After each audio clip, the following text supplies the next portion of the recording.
It is our slightly belated 1-year anniversary, and we are so excited to be sharing with you a roundup of some of the best tips we've given you on the podcast over the last year, as well as some new ones you haven't heard yet.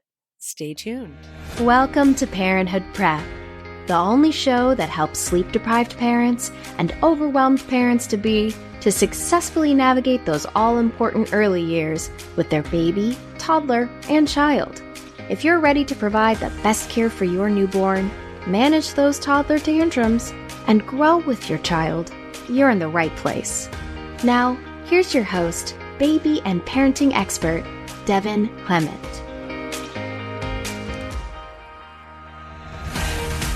Hello, and welcome back to the Parenthood Prep podcast. Today we have one of our favorite guests back, Ms. Margaret Mason Tate. And we've been doing this podcast about a year. More than that, actually. We had this idea to do this with sort of 1-year anniversary roundup of all the biggest and most important tips we've shared. And then we got caught up doing other cool stuff. So we're doing it now. And she called it a tips roundup, which made me decide to talk in a fake cowboy accent and call it a rootin' tootin' roundup. My favorite children's book that my dad used to read me was called Cowboy Dan. And the first lines are, "I'm a rootin' tootin' cowboy and my name is Cowboy Dan. I can drive a steer and rope a hog as good as any man." I love it. I want a Cowboy Dan tattoo now. You would get one too. I met a girl who had a lot of tattoos, and one of them was a cowboy boot that was a beer pitcher because she was at a bar in Texas, and it was like the logo of the bar, and they had a tattoo artist there, and you could get a free tattoo of the bar's logo, which was a cowboy boot that was a beer pitcher. And she was like, "Sure, let's do it." And that is what I don't understand about tattoos. Yeah, no, I too would do that. And you have been with me when I've gotten a random tattoo. Yeah, I don't even think I would get a temporary tattoo of that. Well, so here's what I want to tell you about the tips roundup that you don't know yet. Okay. I want to do it. You know that game where they put the phones on the foreheads and it has like a bestie phrase? Heads up. No. It's like a reel. It's like a meme trope right now. Oh, yeah. They like make their own like heads up for inside jokes. Exactly. So Yes. I have kind of made that kind of scenario with what I believe are 5 of your seemingly most unhinged, but ultimately the best tips that you've given so far. Not ever, but that you've given so far. Okay. So what do you think of that? I love it. I like games. I like heads up. I'm a little nervous that I'm not going to know what you're talking about, but we'll see. It's going to be fine. I would never steer you wrong. Sometimes I say unhinged things and then don't remember them after, but I'm confident in my ability as your friend and as somebody who has been working on this podcast for the year that I can communicate to you the things. Okay, I'm ready. All right. So, number 1, this is a little clue, episode 7. Okay, way long time ago. Just back in the day. What sweet summer children we were then. Okay, crying bird. Oh, the bird method of baby soothing. Yeah. Okay, so let's talk about that. So it's where you basically, you know how when people have a pet bird, they cover the cage with a blanket at night and they say, "It's nighttime, bird." And like the bird thinks it's nighttime, even if it's not. And like the bird doesn't wake up until you take the cover off the cage because you're like showing them that it's daytime. So if you do that with your baby, like even babies that are like 6 weeks old are so stimulated by what's going on and they love to look around and they're so interested. So if you like kind of block their vision and make them think that there's nothing interesting to look at, they will close their eyes so fast. So sometimes you'll be like rocking a baby and they will just have their eyes, like you can tell they're like fighting to keep them open. And you're holding them in your arms in kind of the typical baby cradle position. You take like a burp cloth or a small blanket or something and you throw it over your shoulder and arms so that it creates kind of a curtain around the baby. Obviously, we're not covering the baby's face. We're not smothering the baby. Air is still coming in from the side. I want you to know that we're not draping the baby's face. This is important. You're Yeah, creating this isn't a ghost costume. No, it is perfect. It is not a ghost costume. We're not doing that. We're making a curtain like on a stage. Like we're putting a curtain and the Yes. baby is behind the curtain. And I swear to you, you have been looking at this baby going, please close your effing eyes. And within a minute, they will have their eyes closed and they will be done. Yeah. You can also do this like if they're in the stroller, you throw like a light blanket over. Again, we don't want to suffocate them, but like I had a baby I took care of who was so stimulated by everything that you couldn't even use a blanket with a pattern on it. We had to get plain blankets to cover the stroller so that she would close her eyes and go to sleep. I also just kind of want to say from the scientific standpoint that specifically those wonderful muslin blankets that have been all the rage the entire time I've been a parent. Those are the ones we would use to cover the stroller. Well, and they diffuse the light. They soften the quality of the light so that it's not quite so bright. And just like the blurring effect on Facetune, honey, it is delightful. Okay. So you did really well. And I do want to say, though, with the bird method, it's not even necessarily about making it dark, which like I recommend being in the dark anyway. It's more just about blocking their view of anything interesting, including your face. Your face is their favorite thing to look at in the whole world.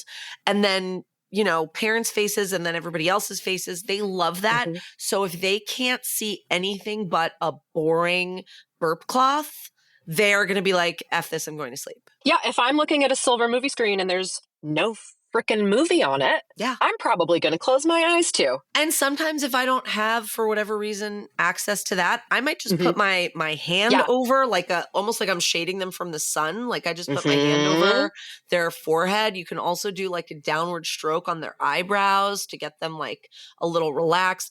Block the vision, stroke the eyebrows. That baby is out. Done.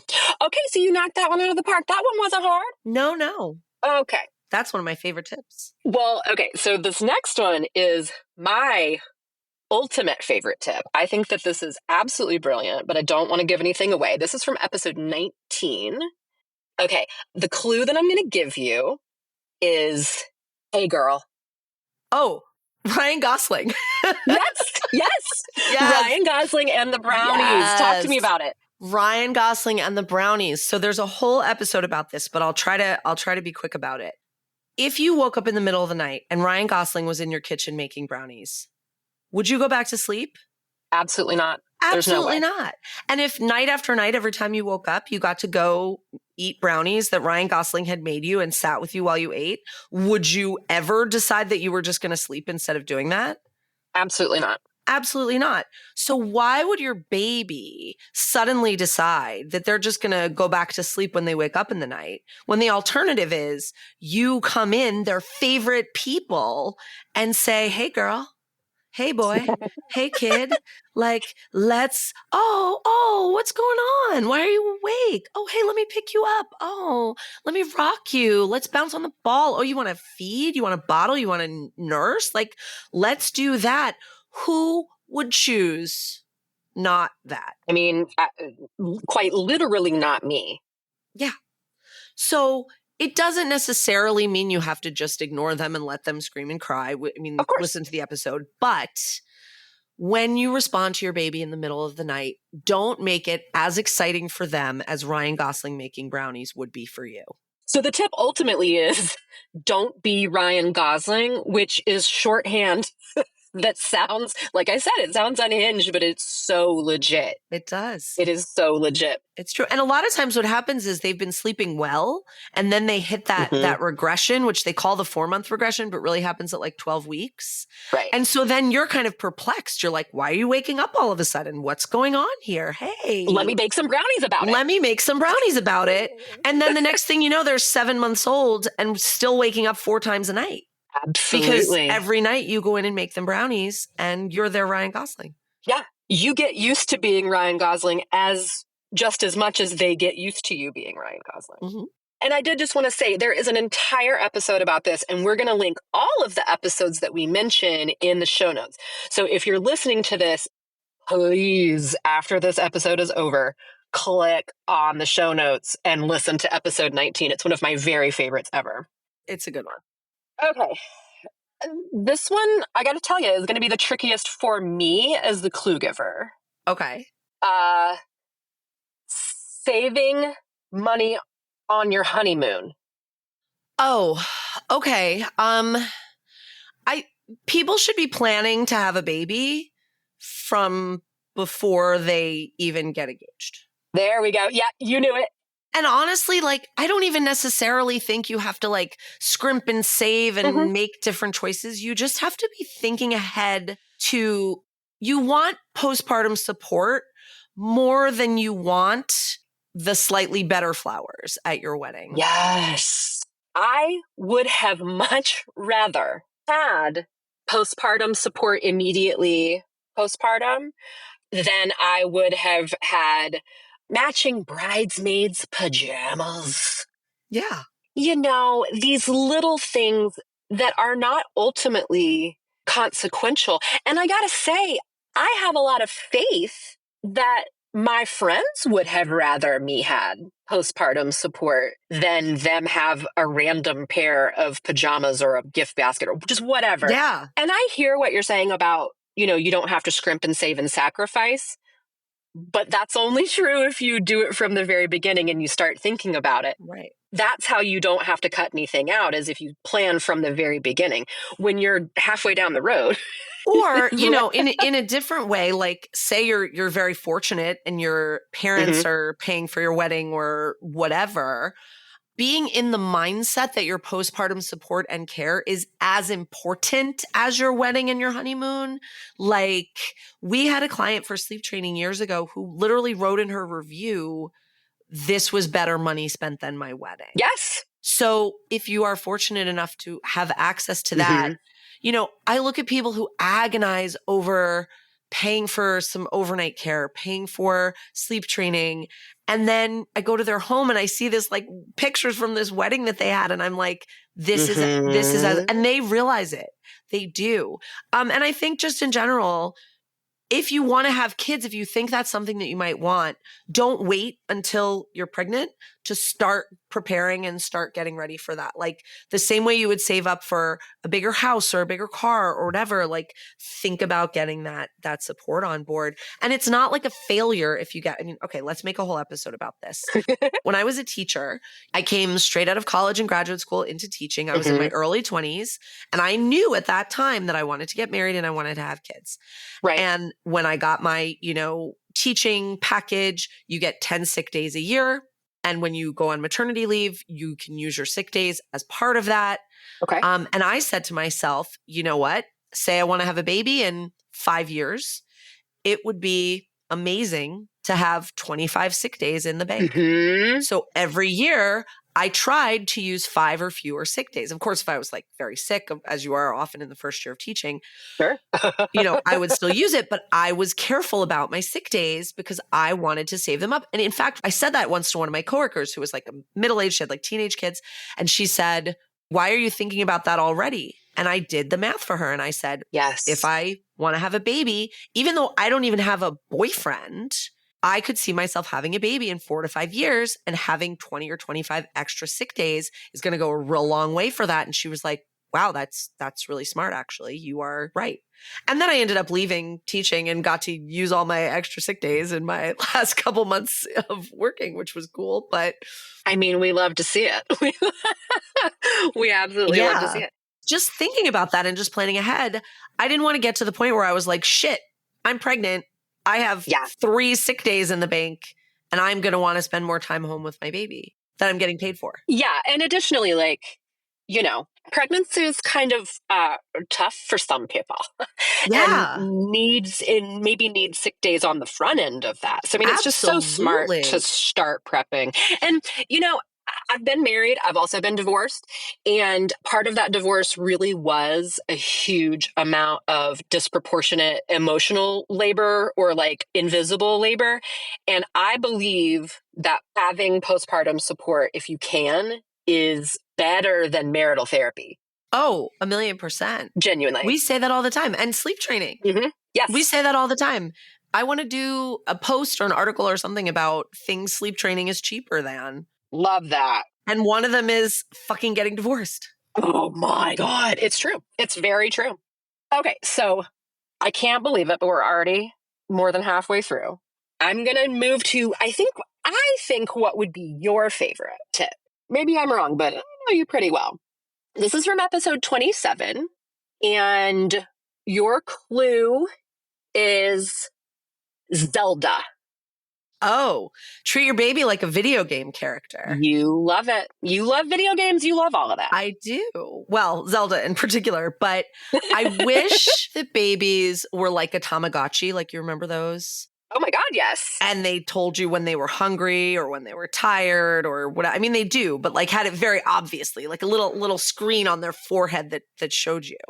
But what I'm basically saying with treat your baby like a video game character is when they are at full health, full attitude, well rested, fed, in a good mood, don't feed them your valuable video game resources. Don't give them the potions.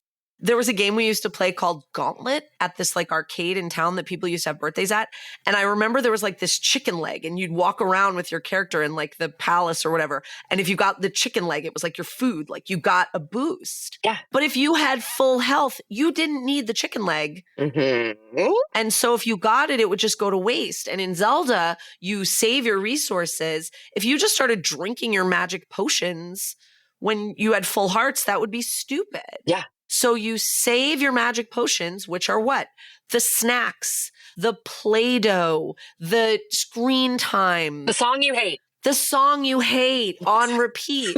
You save those things for when that bar starts getting depleted, when they go from green to yellow to red.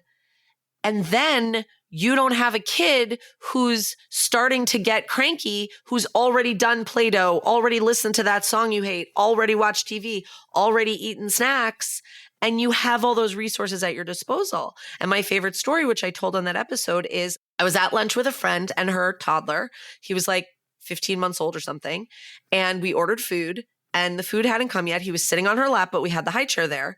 And there's a basket of bread on the table. And she starts feeding him bread. And I said, stop. Do not. She's like, why? He loves bread. I was like, exactly. Mm-hmm. Right now, he is happy as a clam. He's sitting on your lap. He's playing with the silverware. Yeah. When our food comes, you are going to want to put him in the high chair. And we need to pay him for his services of getting into that high chair for us. Leaving us alone for a second. Of leaving us alone for 10 minutes so we can eat our food. And we are going to pay him in bread. Correct. You know, babies are not video games and they're also not birds, but sometimes they're birds, okay? Hey, well, it was funny too, because she's like, he likes to eat hunks of bread like a pigeon. I was like, exactly. Yeah. You're not going to feed a pigeon while it's like pooping on your car. Yes. You know? So I think that a lot of that is that we have so much pressure on us to be constantly in motion as parents and being seen in action. And we forget that parenting, when it's done best, it is responsive rather than being active. Yeah, absolutely. You know, if they're not freaking out, like, they're fine. Leave them alone. They're fine. Please leave them alone. Oh my God, the number of times I'll be sleep training and the baby's like babbling in the crib, rolling around. What should we do? What should we do? Nothing. We do nothing. Yeah. We do nothing. Because guess what I did last night when I couldn't go to sleep? Rolled around and babble? I did a little rolling and I did a little babble. You know, I fussed. A 39-year-old, homeowning, educated, articulate woman. Yeah. I did a little bitching. You know what I mean? I went, You know. I want to go to sleep. Because you know why? Because I wanted to be asleep so bad. Yes. Yes. And guess what? I left myself alone. Parenting my own inner child, left myself alone. And guess what? You fell asleep? You'd never know it, but you're absolutely right. I did fall asleep. And if I was there and every time you made a noise and I came running into your room and was like, what do you need? Are you okay? Would you have been able to fall asleep? No, and I have seen much older children who were parented that way, and boy, are they anxious wrecks. Oh, jeez. Okay, I legally can't do this episode without mentioning somebody who I think should be a saint. Can we talk to new Leo about I want to reach out to the Pope to just say, like, hey, for your consideration, FYC, Susan Clement for Yes. sainthood. Honestly, she should have this podcast, but she can't be bothered. I'm sure she can't. She's so busy being retired and amazing. Fabulous. Honestly, riding her bike on the boardwalk every day. So I feel like I've already given you a hint, but we have so many parenting nuggets from her that, like, how could that narrow it down? So, dating advice. She's full she's of the it. best. She is just the best. I love her so much. Truly is. So this is from episode 56. Oh, a recent one. Yeah, this is more recent. So it should be a bit of a softball for you. What would we tell a kid if I showed them my menagerie of animals? Oh, it's the zoo. Take them down to the corner, show them a cat and a dog, and tell them you went to the zoo.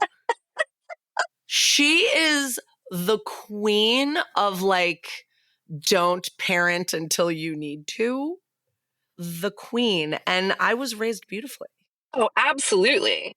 And able to appreciate the smallest things. Like, you really are, as an adult, right, happy with. And she really prioritized, like, sleep, her own and ours. Yes. Like, when friends tell me their, like, 8-year-old still comes in their room at night, I'm like, are you? Yeah, lock the door. Call the police. I cannot even imagine opening Susan Clement's bedroom door while she was asleep. Like, what? That's a no. Yeah, no, she prioritized chilling. Mm-hmm. You know, we did very few, like, huge things. And in fact, once in a blue moon, when we did do something, like, she took us to the Bronx Zoo one day, she's like, it was like the worst day. Yeah. It was hot. You were tired. You could barely see the animal. It's expensive. You're walking all around. The food is expensive. Like, what are we doing? Yeah. And literally, kids just want to go out for a walk and point at every dog that walks by. And that is better than the zoo for them. Yes. Better. And that is environmentally friendly, baby. It is waste-free. It is low toxins. It's all the sexy things about, that we're trying to be doing as parents these days. Honestly. It's everything. And something I love, which wasn't, I think, as available to us as kids, although maybe it was, a lot of my friends will take their kids to, like, Petco. Oh. To just, like, look at the guinea pigs and the hamsters. And the birds. Yeah. That's the zoo, baby. Yeah, and guess what? While you're while you're in the shopping center. Exactly. Go to Target. Pick up the cat food. You needed the cat food anyway. Yeah. It's, I hate to keep talking about birds, but it's so many birds. Do you? I love talking about birds. I can talk about birds. This could be a bird podcast. Oh my God. As you get older, birds become a bigger part of your life. I don't understand it, but that is a phenomena that's actually real. It's so true. Okay, well, listen, you got 5 out of 5, so I'm pretty proud of you. Amazing. Well, I, in anticipation of this tips roundup, rounded up some tips that I have not really said yet, because I feel like there are little nuggets that I like to share that are not big enough to have their own episode, but are just, like, good tips. So I'm going to do a little bit of rapid fire, little quickie tips. Hit me. I'm excited. Baby socks. Put them in one of those mesh lingerie bags in the laundry. Okay. Get them at TJ Maxx. Yeah. Keep that bag, that mesh bag, like on the side of the baby's hamper or whatever. Put the socks straight in there. Zip it up. Wash them in the bag. Guess what you're not doing? Fishing socks out of every little crevice. Dropping the socks on the floor and then being like, where's the other sock? You have a bag of socks that the socks that wash together stay together. Oh, we love to see it. Also, it's a safety measure because they're not going to get sucked into those, like, oh yeah, not vent. Yeah, like the filter. I guess it's the filter. The lint. Yeah, the lint trap, that kind of thing. Yeah. Put those socks, keep all the socks in a laundry bag. Then when they go through the wash, they go through the dryer, they'll come out all dry, dump them out, match them up, put them in, or don't. Whatever. We absolutely love it. Get that mesh bag for socks. In fact, get 2, because sometimes you might have a basket of clean laundry sitting and you haven't done the socks yet and you want a different. So as soon as you take that bag off and throw it in, put a fresh bag. They usually come in like a 2-pack anyway. Yep, they sure do. Literally the ones that at TJ Maxx that I looked at do come in a 2-pack. I was at home yesterday looking at the aisle of, like, kid decor, because of course that's where I buy most of my decor, is like in the kid department. Absolutely. They had one of those, like, where it just hangs on the shelf, like one of those things like in the grocery store. And it was a lingerie organizer. And I was like, why is this in the kids' decor aisle? But I guess it was with like other closety stuff. It was just so funny.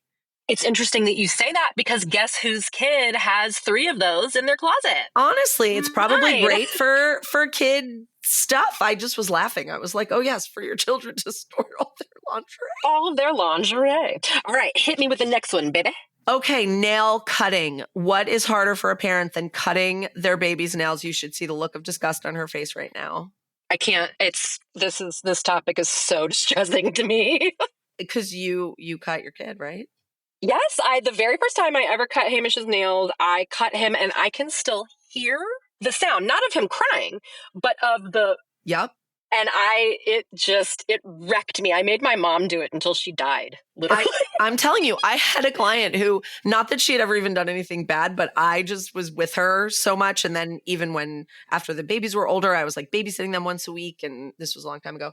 Literally cutting their nails was my job. I don't think she cut their nails until they moved out of the city when they were like 4. Yes. Because every time I just cut their nails. So here is my tip that will revolutionize your nail cutting. You will never cut your baby again or ever. Mm-hmm. Hold them on your lap, facing out, so that their hand is in the position that your hand is when you cut your own nails. I cut a child once because she was sitting in a high chair and I tried to come at her from the front. Like a manicurist. And it is awkward. Like a manicurist. We are not manicurists. We are... Correct. Unless you are a manicurist, in which case cut your baby's nails however you want, because that's your expertise. But when you hold them on your lap and their hand is positioned the same way as your hand, as if you were cutting your own nails, it becomes a breeze. Absolutely. I love it. And don't be afraid to hold their hand a little firmly, even if they fuss about it, because better that they be a little fussy than that they like whip their hand away while you're in the middle of cutting. Hold them on your lap facing out, cut them, file them, whatever you're doing. It's a game changer for nail cutting. We love to see it. All right, next one. Have a white noise app on your phone. Oh. Yeah, there's one I love called White Noise Ambiance. It has like 20,000 noises, including bacon frying, which sometimes I listen to just for fun. When you are out and about in the world, if you're in the car, if you're walking them in the stroller, if you're at somebody's house and they are crying and they are losing their shit, you throw that white noise app on. The pink noise, that's the one that Dr. Harvey Karp recommends. Okay. It is like a little bit of a higher pitched white noise. Throw that on and it will calm them much faster than if you were not doing that. If you don't have your phone or you don't listen to me and you don't have the app, you can go in like a bathroom and throw the water on. The sound of the water running, they really like. Anything that sort of organizes their sensory systems and eliminates like external noise. The number of times I've had a newborn like out and about in the world and just thrown that white noise on, it's a game changer. Well, and there's got to be something to the continuity of it, right? Let's say you pick pink noise as like the thing that you're going to do. There's got to be some kind of appreciation on the baby's part for the continuity because, this stranger's house, it smells different and it feels different. The temperature's different and, the vibe is off. Yeah. But like when they come back to that pink noise, it feels familiar and it feels, safe. Yeah. There's also the white noise machine I recommend is called the Electrofan Micro. It's teeny tiny. So you can also bring that with you when you travel to a hotel or something like that so that you don't have to like use your phone. You can even keep one in the diaper bag or whatever, especially if you have a baby that is prone to overstimulation and you feel like you're using it a lot. That can be really helpful to have. But don't be afraid to like think outside the box and do that. Don't get the baby shusher. It's creepy. I hate it. The white noise app does better than that and is not creepy and is free or like very cheap. I'm just going to tell you this because I've never told you this. When I was in college, my college boyfriend had a turkey call that he kept in his car. Oh, good God. For what? Well, he was an outdoorsman and a fly fisherman and a hunter. Oh, right. You're from the South. Yep. This boy was from the Shenandoah Valley. Okay. Anyway, the turkey call was very weird to see it in a Volvo 240 driven by a 19-year-old man. And every time I have seen the baby shusher since then, I have seen that weird turkey call.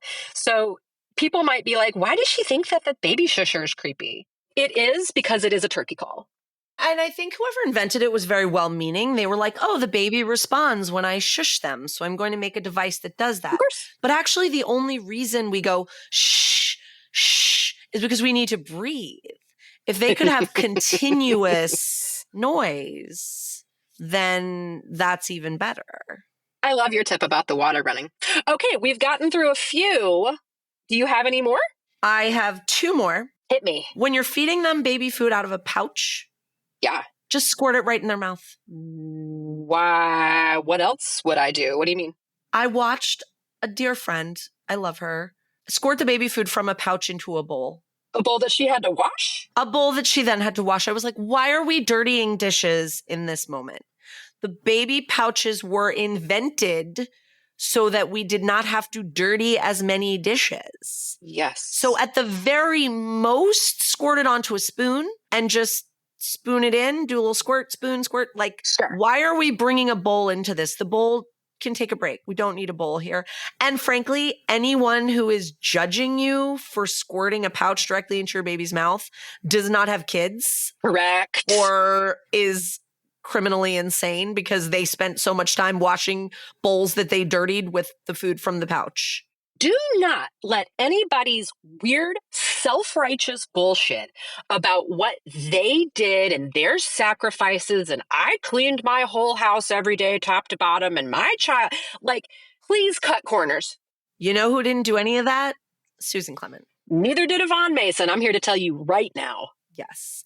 They did not have pouches when I was a baby, but if they did, I would have been eating them. Can you beat a cinnamon applesauce pouch? I contend that you cannot. And I think that the broader picture there is like, look at what you're doing and say, is there a way that I can streamline this? Yeah. What corner can I cut? Here, we're going for a circle. We want a circle. Cut all the corners. Cut them all. The last one, and as I was writing this out, I thought, you know what? This is really a whole episode, but I'm going to say it. If you have someone who wants to help you, your mom, your mother-in-law, your sister, your friend, and they take the baby for 2 hours and you're like, oh, great. And then they bring the baby back and they're off schedule and they haven't napped and they're like, here you go, have your baby back. And you're like, Yeah. You know what? Honestly, it's more work for me just to not let that person take them. Go against every instinct that you have in this moment and have them take them longer. Don't have them take them less. Have them take them more. You want to let her get up after 45 minutes of a nap and not leave her to go back to sleep? Cool. You can deal with her for 3 hours after that until bedtime or the next nap. I'm not going to come in and clean up the mess that you've made. I'm going to let you clean that up. And you know what? If your mother-in-law wants to, I didn't want to shit on mother-in-laws, but whatever. If she wants to have the baby all day and keep her on her own schedule and feed what she wants and do what she wants, that's not your problem. And I had a client a few years ago who had her older son, started him in daycare part-time, and he was really struggling, like 2 days a week. He was struggling. Sure. And she said she asked the daycare what to do, and they said, send him 5 days. Dang. And she started sending him 5 days, and it got better. It For sure. got better because he had a routine. It wasn't like randomly twice a week I go to this place where I don't know anybody and it's unfamiliar. Yeah, they all know the rules and I don't. Yeah, I knew what to do. I knew the kids. I knew that we got up in the morning and we went to school. And she said it was like a game changer. And I'm like, that's so true. If you have a babysitter come like once a quarter and the kids lose their mind about it, have the babysitter come every week. Absolutely. Don't let their like displeasure or their being off routine mean that you stop doing the thing. Do it more. Make it a harder. routine. Do it harder. Do it harder. Make it a routine. I mean, it's the same thing with sleep training. Like if they are, resisting going to sleep on their own, don't say, oh, well, then I'm going to lay in bed with you. Mm-hmm. Like be more consistent about it. Do it harder. Yeah. You're going to go to sleep on your own even more. One of my mantras is plan the work and work the plan. Yeah. Because so often we want to adjust the plan to the circumstances, and that absolutely should not be the case. No. I mean, you have to be flexible. Sometimes you have to make a game time decision or make a change. But a lot of the time, breaking your routine or not having a routine or having a flimsy routine, like randomly, I'm going to send you to grandma's house for the day, is going to make things more difficult. Absolutely. Well, I have a little request. Okay. I would like to say one of my tips. Oh, Can I I would say love one that. of my tips? Please. This sounds gross, and it's because it is fucking disgusting. But the tip is, if you change a baby's diaper, especially a stinky toddler, like Oh, yeah. Oh, you God. know, Once they start eating food, the it's ones that have the game honkin' poops. over. Why do you think I started specializing in newborns? Honestly. It's a full man's poop in a diaper. Oh, God, yes. And it's all smashing all the crevices. My tip is, if you change a baby's diaper and after the change is done, you're like, and you can smell poop still, like fresh poop, and you can't find it on the, don't look on them. Oh, Look God. on you. You are the stinky one. It's on you. It's on you. It is. Oh, God. And I hate to tell you that, but that is real. It's true. You are going to get poop on you, like, a lot. Yeah. People wonder, like, how I can, like, clean up so much kitten poop and, like, kind of stinky, dirty kittens and not be, like, horrifically disgusted by it. And I'm like, I have had baby poop on me so many times. It just doesn't faze me anymore. Yeah. Oh, it's like in that Sex and the City where Steve comes over to pick up Brady and Miranda has, like, poop on her forehead. Yes. Yes. And then she, like, goes to wipe it off and she gets, like, more poop on her face. I had poop on my earlobe one time. This is not a joke. If it was, it would be a really horrible and disgusting joke. But this is a bad joke. This was real life. And I kept sniffing my child, Hamish. I kept, like, trying to locate. I'm, like, looking on the Did blanket. You poop again? I'm looking on. Where is it? What happened? Or, like, did a dog poop somewhere? I mean, what is happening? And the reason that the smell was so freaking strong was because it was right at my nose level on my ear. It was horrible. It was horrible. So.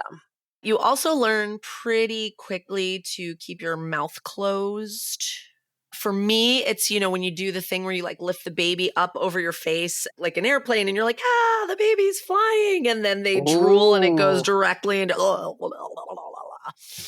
And a dear friend of mine, I think it was maybe the first week her son was home from the hospital, she was changing his diaper. He started peeing, as they do on the changing table. And she reacted the way anyone would react the first time someone pees in front of you. And she went, ah! And guess what happened? Yeah. So. And then that's like the rest of your day. I don't know. It emotionally wrecks me. It's the rest of your life, Margaret, honestly. I think she told me that story when he was about 7. Yeah. Did you hear that I got pee in my mouth the week he came home from the hospital?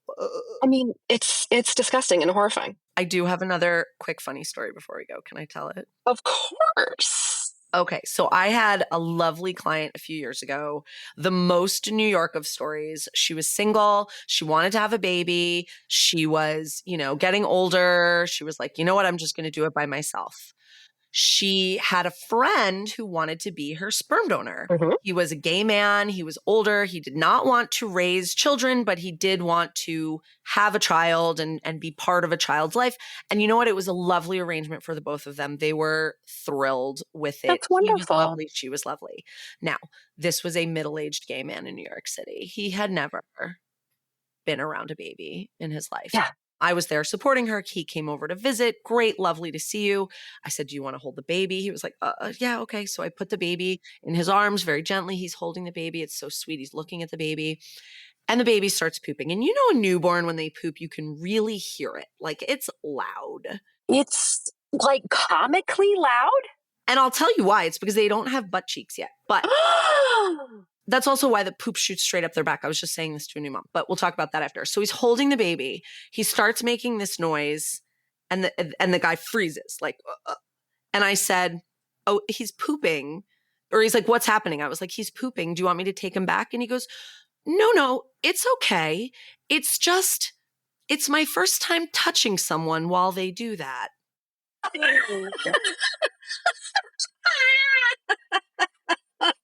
And I was like, you know what? That's a great point. I have touched so many people while they were pooping. Yeah, it's so many. So many people. Yeah. That it doesn't even cross my mind that that's weird. But it's pretty weird, like when you get down to it. I don't go in the bathroom while Alex is in there and put my hand on his shoulder. Like, what? Offer a kind embrace. No. Just pat him a little bit, oh, get it out. Yeah. No.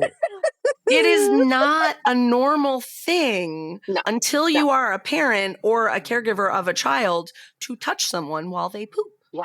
Or a nurse or, a medical professional. It's kind of not on the radar. So that is the thing about babies, why newborns, I'm pretty sure why their poops sound so loud and like go so far. It's because their butts are so tiny. They don't have like the butt cheek to kind of muffle the sound, and sort of, it just sprays out everywhere. It is bubbly and really distinct and specific. Yeah. Devin, I adore you, and I think that you're a baby genius. Not a baby who is a genius, but a genius about babies. I was also that. I mean, I was sleeping through the night at 6 weeks. What could be better? This has been a super, super, super good roundup, and I can't wait until next year when there's a whole other year for us to go through and play this exact same game next May. I'm very excited. Thank you so much, Margaret. It's always so fun to have you on. And the next time your baby's pooping, thinking about how weird it is that you're touching them while they do that. I mean, it's not weird. It's fine. It's what you do when you're a parent or a caregiver, but it's also pretty surreal. To be sure you never miss an episode, be sure to subscribe in your favorite podcast app. We'd also love to connect with you on social media. You can find us on Instagram at Happy Family After, or at our website, happyfamilyafter.com. On our website, you can also leave us a voicemail with any questions or thoughts you might have, and you can roast your baby. Talk to you soon. Thanks for listening to this week's episode of Parenthood Prep. If you want to learn more about the services Devin offers, as well as access her free monthly newborn care webinars, head on over to www.happyfamilyafter.com.